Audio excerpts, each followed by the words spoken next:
పెద్దపల్లి జిల్లా స్వర్ణకారులు తమ వృత్తిని కాపాడాలని ఎదుర్కొంటున్న సమస్యలను ప్రభుత్వం పరిష్కారం చూపాలని కోరుతూ జిల్లా కలెక్టర్కు వినతి పత్రాన్ని అందజేశారు. రాష్ట్ర విశ్వకర్మ సంఘం ఆదేశాల మేరకు ఈ కార్యక్రమాన్ని చేపట్టారు.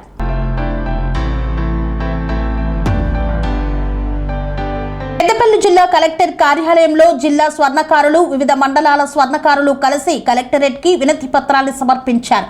కార్పొరేట్ జ్యువెలరీ సంస్థల విస్తరణ కారణంగా సాంప్రదాయ స్వర్ణకారులు తీవ్ర ఇబ్బందులు ఎదుర్కొంటున్నారని వారు ఆవేదన వ్యక్తం చేశారు.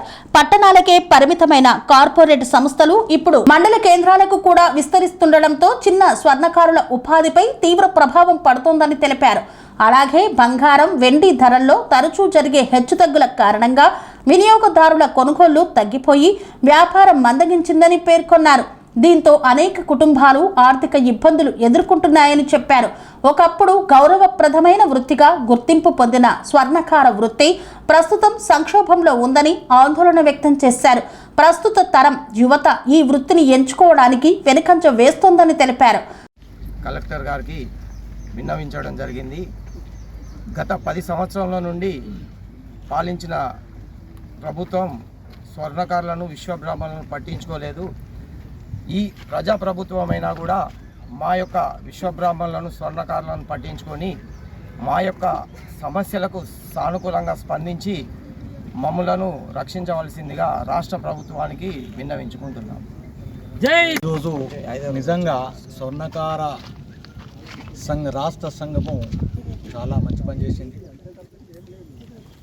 మరియు రాష్ట్రంలో పట్ల స్వర్ణకారులు ఆత్మహత్యలు ఎన్నో రకాలుగా, జగిత్యాల అయింది, వరంగల్ అయింది, ఎన్నో రకాలుగా వాళ్ళ కుటుంబాలే ఆత్మహత్యలు చేసుకున్నారు. ఎందుకు చేసుకున్నారు అంటే వాళ్ళకు పనులు లేక, కార్పొరేట్ షాపుల వలన ఈ పనులు లేక ఆత్మహత్యలు చేసుకుంటారు. మరి వీళ్ళని చూసుకునే అవసరం లేదు గవర్నమెంట్. 2005 లోపల మేము వైఎస్ రాజశేఖర రెడ్డి గారిని కట్టార సత్యనారాయణచారి గారి ఆధ్వర్యం లోపల మేము కలవడం జరిగింది. వారు స్పందించి మీరు త్రిమెన్ కమిటీ అనేది 3 రాష్ట్రంలో తిరిగి రండి, మరి స్వర్ణకారులకు దొంగ బంగారం ఎట్లా ఉన్నది, ఏంటిది, మరి దొంగ బంగారం దొంగలు దుకాణాలకు వచ్చేది ఉంటే మరి ఏం చేస్తారు, ఎట్లా అనేది మీరు అక్కడ అధ్యయనం చేసినట్లయితే దాదాపుగా 3 రాష్ట్రాలు తిరిగి అధ్యయనం చేసి వైఎస్ రాజశేఖర్కి అప్పుడు ఇవ్వడం జరిగింది.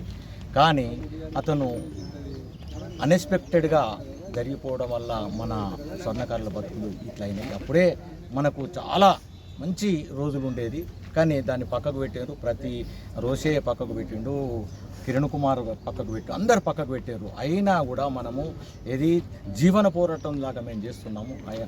భగవంతుని దయ వలన ఈ విధంగా ప్రతి ఒక్క స్వర్ణకారుడు ఎటువంటి ఏది ఆత్మహత్యలు చేసుకోకుండా ఉండాలని కోరుచున్నాము. అదేవిధంగా మరి మన కేసీఆర్ గారు 200 కోట్లు మీకు ఇస్తామని చెప్పి, విశ్వబ్రాహ్మణులకు 200 కోట్లు ఇస్తామని చెప్పి వరంగల్ లోపల ప్రకటించారు. అయ్యా మరి ప్రకటిస్తే ఏం చేసినావు నువ్వు? కనీసం ఒక్క పైసాన్ని ఇచ్చినావా నువ్వు? 10 సంవత్సరాలు పరిపాలించిన మామూలు చచ్చిపోయిన పాపం వాళ్ళు. జయశంకర్ గారు ఆయన జాతిపిత అని చెప్పి, ఆయనే జాతిపిత అంటే మళ్ళీ నువ్వు ఇప్పుడు జాతిపిత అంటాను. అసలు యాక్చువల్గా మా విశ్వబ్రాహ్మణుడే జాతిపిత, తెలంగాణ జాతిపిత. అది గుర్తించండి. ఎటువంటిది చేయలేదు మాకు, మీరు ఎటువంటిది కూడా చేయలేదు. 200 కోట్ల రూపాయలు ఇస్తారని చెప్పి చేయలేదు. అటువంటప్పుడు మేము మీకు తగిన బుద్ధి చెప్పారు మొత్తం తెలంగాణ ప్రభుత్వం.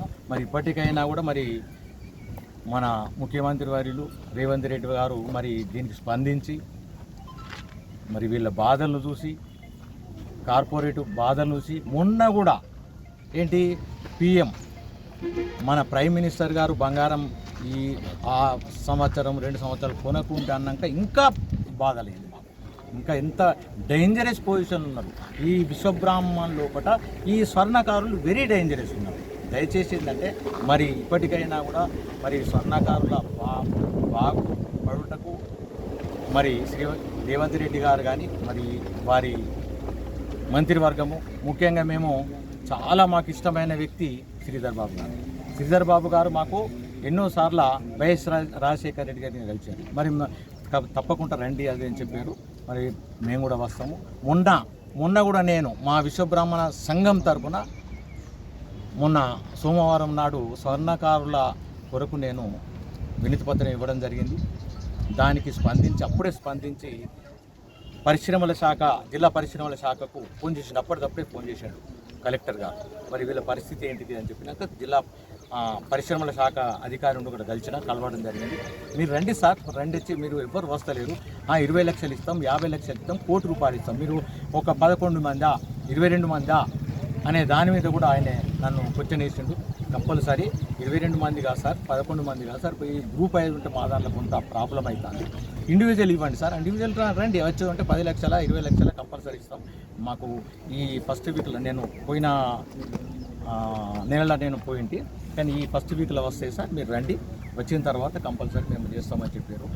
నేను ఒకటే విన్నవించుకుంటున్నా, ఎవరికి అంటే జిల్లా అధ్యక్షుడు మంచి న్యాయాధీశుడు, మంచి చక్కటి యువకుడు, మరి వారి దగ్గరికి పోయి ఇదివరకు మనకు మాట ఇచ్చిండు, అటువంటిప్పుడు వారి దగ్గరికి పోయి మరి మా యొక్క ఎట్లా మాకు ఎటువంటి లోన్స్ ఇస్తారు, మరి సబ్సిడీ ఉన్నదట, 50% సబ్సిడీ ఉన్నదట చెప్పిండు, 30% సబ్సిడీ ఉన్నదట అది చెప్పిండు.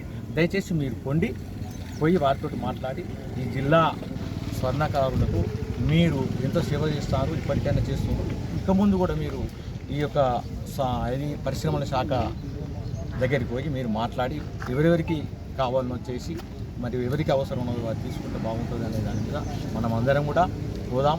ఏమన్నా షూరిటీ అంటారు కావచ్చు, షూరిటీ కూడా లేకుండా మనం మాట్లాడదాం.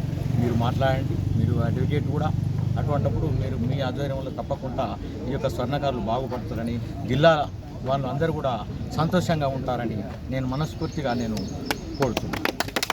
స్వర్ణకార వృత్తిదారులు ఎదుర్కొంటున్న సమస్యల మీద మా రాష్ట్ర స్వర్ణకార సంఘం ఇచ్చిన పిలుపు మేరకు ఈరోజు పెద్దపల్లి జిల్లా స్వర్ణకార సంఘం ఆధ్వర్యంలో 14 మండలాలకు చెందిన స్వర్ణకార సోదరులందరం కలిసికట్టుగా వచ్చి ఈరోజు పెద్దపల్లి కలెక్టర్ గారికి మా వినతి పత్రం ఇవ్వడం జరిగింది.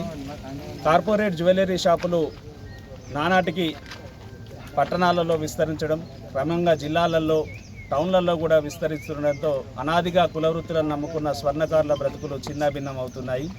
హిందూ వివాహ సాంప్రదాయంలో అతి ప్రాముఖ్యమైన పుస్తమట్టలను కూడా ఈరోజు రెడీమేడ్గా జ్యువెలరీ షాపులలో విరివిగా అమ్మడం మూలంగా గ్రామీణ ప్రాంతాలలో కుల వృత్తులను నమ్ముకున్న స్వర్ణకారులకు పనులు లేకుండా పోతున్నాయి. అలాగే మా స్వర్ణకారులు అతి సూక్ష్మమైన బంగారాన్ని అబ్బురమనిపించే విధంగా తయారు చేస్తారు కాబట్టి ఈ క్రమంలో మాకు 50 సంవత్సరాల వరకే కనుచూపు కోల్పోతున్న తరుణంలో 50 ఇయర్స్ దాటిన మా స్వర్ణకారులకు ప్రభుత్వం ఇతర కులాల వారికి ఏదైతే పెన్షన్ ఇస్తున్నారో ఆ రకంగా మా స్వర్ణకారులకు కూడా 5,000 రూపాయల పెన్షన్ ఇవ్వాలని, అలాగే 272 జీవో పటిష్టంగా ఇంప్లిమెంట్ చేసి మా స్వర్ణకారులకు దొంగ బంగారం రికవరీ కేసుల నుంచి కాపాడాలని కోరుతూ, అలాగే స్వర్ణకార వెల్ఫేర్ బోర్డు, స్వర్ణకార కార్పొరేషన్ ఏర్పాటు చేయాలని ఈ 3 ప్రధానమైన డిమాండ్లతో ఈరోజు కలెక్టర్ గారికి వినతి పత్రం ఇవ్వడం జరిగింది. కలెక్టర్ గారు కూడా మా వినతులను మన్నించి తప్పకుండా ప్రభుత్వం దృష్టికి తీసుకువెళ్ళడానికి తమ వంతు కృషి చేస్తారని మాట ఇవ్వడం జరిగింది. గత ప్రభుత్వం మమ్మల్ని తెలంగాణ రాష్ట్రంలో ముఖ్య భూమిక పోషించిన జయశంకర్ వారసులమైన మమ్మల్ని, అలాగే శ్రీకాంతాచారి గారి పునాదుల మీద ఏర్పడ్డ మా విశ్వబ్రాహ్మణ స్వర్ణకారులను గత ప్రభుత్వం పట్టించుకున్న పాపాన పోలేదు. ఇప్పుడు ఈ కాంగ్రెస్ ప్రభుత్వం మిగతా కులాల వాళ్లకు సాయం చేస్తున్న విధంగానే మా స్వర్ణకారులను కూడా గుర్తించి మమ్మల్ని ఆదుకోవాలని, మా డిమాండ్లకు వారు సానుకూలంగా స్పందించాలని కోరుకుంటున్నాం. రాష్ట్ర స్వర్ణకార సంఘ ఆదేశానుసారం ఈరోజు రాష్ట్రంలోని స్వర్ణకారులందరూ జిల్లా కలెక్టర్లకు స్వర్ణకారుల యొక్క సమస్యల గురించి మెమోరాండం ఇవ్వడం జరిగింది.